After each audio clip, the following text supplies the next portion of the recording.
Hello everyone, welcome to my channel వాస్విస్ multiverse.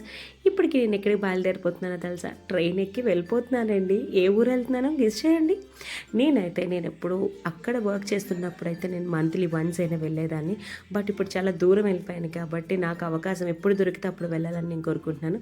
ట్రైన్లో మంచి మంచి బజ్జీలు కూడా నేను తిన్నాను. ఫ్యామిలీతో ఫస్ట్ టైం వెళ్తున్నా విత్ మై హస్బెండ్. నాకైతే చాలా హ్యాపీగా ఉంది. మీకు గెస్ట్ చేసేసే ఉన్నా. ఇప్పటికీ మీ అందరికీ ఐడియా వస్తుంటుంది నేను ఎక్కడ బయలుదేరిపోయినా అని. తిరుమల వచ్చేసాను. ఇంకా నేను స్వామివారి దర్శనానికి బయలుదేరిపోయాను. కింద రూమ్ తీసుకున్నాము, ఫ్రెష్ అయిపోయాము. ఇంకా చెక్కింగ్ కౌంటర్ దగ్గరికి వచ్చేసామన్నమాట. కింద రూమ్ తీసుకోవడం వల్ల అడ్వాంటేజ్ ఏంటంటే లగేజ్ లేదు, చాలా హ్యాపీగా ఉంది. ఆ తర్వాత ఫ్యామిలీ అందరము మేము ఇంకా బస్సులో వెళ్తున్నాం ట్రావెల్ చేసి. నేను మీ అందరికి ఒక స్టోరీ చెప్పాలండి. నేను చిన్నప్పటి నుంచి నేను ఎప్పుడు తిరుపతి వెళ్ళలేదు. ఈవెన్ నేను 2011లో వెళ్ళినట్టున్నాను. అప్పుడు నాకు వరకు నేను నాన్ వెజ్ సాటర్డే తినేదాన్ని. ఏ రోజు మా మదర్ నన్ను ఫోర్స్ చేసేవారు కాదు. ఎవరంతటి వాళ్ళే మానాలి అని అనుకుని వదిలేసేవారు. తర్వాత నేనే మానేశాను. ఎంత ప్రేమ పెరిగిపోయిందంటే ఇంకా నాకు సాటర్డే అంటే మస్ట్ అండ్ షుడ్గా చాలా ఇంకా పూజ లేకపోతే ఆయన నామాలు చదవాలనే ఇష్టం అనేది పెరిగిపోయింది. ఆయన నాకు అలా చూసుకున్నారు కాబట్టి నేను ఇంకా మనం మంచి జరుగుతుందని ఒక బిలీవ్తో ఆయన ఉన్నారు, ఆయన చూసుకుంటారని ఏ రోజైతే మనకి నమ్మకం కలుగుతుందో ఆ రోజు అన్నీ మంచి జరుగుతుంది. మీకే అలాగే జరుగుతుంది. మన ఫస్ట్ దర్శనం, ఫస్ట్ నైవేద్యం, ఫస్ట్ పూజ అనేది మనకి ఇప్పటికీ తిరుమలలో వరహామూర్తికే చేస్తారు. అందుకే మనం ఫస్ట్ వరహామూర్తి దర్శనం చేసుకున్నాకే స్వామివారి దర్శనానికి వెళ్ళాలి. ఇదే నియమం అండి.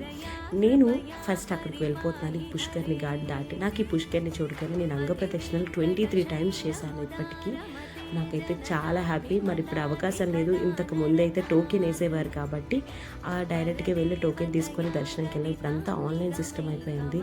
అవకాశం కూడా దొరకడం లేదు. ఆ వరహామూర్తి దర్శనం చేసుకొని మేము లైన్లోకి వెళ్తుండగా సెలబ్రిటీస్ వచ్చారు. ఎవరో ఏంటో చూడండి. ఎస్ఎస్ తమ్మన్ గారు అండ్ నా బాబీ గారు వచ్చారు. అండ్ ఓంకార్ బ్రదర్ కూడా వచ్చారు. అశ్విన్ చూశారు కదా. మా మదర్స్ కూడా ఫొటోస్ తీసుకున్నారు. ఆ దర్శనము అయిపోయిన తర్వాత మస్ట్ అండ్ షుడ్గా మనం మర్చిపోకుండా చేయాల్సిన పని ఏంటి? భోజనం. మనము వెంగమాంబకి వెళ్ళకుండా తిరుమల నుంచి బయటికి వెళ్ళేదే లేదు. ఏం పెట్టారు ఏంటి అన్నది ఈరోజు మీరు నాతో కూడా చూసేయాలన్నమాట. లోపలికి వెళ్ళిన వెంటనే మేము అక్కడ ఆర్చ్ ఉంటుంది కదా, ఆర్చ్ దగ్గర మేము ఫ్యామిలీ అందరం ఫొటోస్ తీసుకున్నాము. మీ అందరికీ తెలుసా ఒక 5 శేషాచల అడవి శిఖరాలు ఉన్నాయని? అవి ఏంటో తెలుసండి? శ్రీశైలం ఒకటి, త్రిపురాంతకం ఇంకోటి, మహానంది, అలాగే ఇంకొకటి తిరుమల అండ్ ఇంకొకటి అహోబి. నేనైతే థ్యాంక్ గాడ్ ఈ 5 శిఖరాలను నేను చూసేసాను, విజిట్ అయిపోయాను. నాకైతే చాలా హ్యాపీగా అనిపించింది. మంచిగా భోజనం తినేసాను. ఎంతమంది జనం ఉన్నారండి. ఇలా తిని నాకైతే నేను ఉన్న ప్రదేశంలో ఇవి ఉండవు కదా, నాకు ఇక్కడ చూడగానే ఎంతో ఆనందం వేసేసింది. ఇంత జనాలతో భోజనం అనేది మామూలు విషయం కాదు. పర్వాలేదు, నేను ముందే ఫినిష్ చేసేసాను. అందుకే తర్వాత మా హస్బెండ్ ప్లేట్లో మీకు చూపిస్తున్నాను. ఆకులో ఆ భోజనం మొత్తం ఖాళీ చేసి మొత్తం క్లీన్గా ఉండాలి. ఏ ఫుడ్ ప్లేట్లో పెట్టినా కూడా ఫుడ్ ఖాళీ చేయాలి. ఫుడ్ అనేది వేస్ట్ చేయకూడదు. సర్వేజన సుఖినో భవంతు. Please subscribe to my channel. Thank you so much.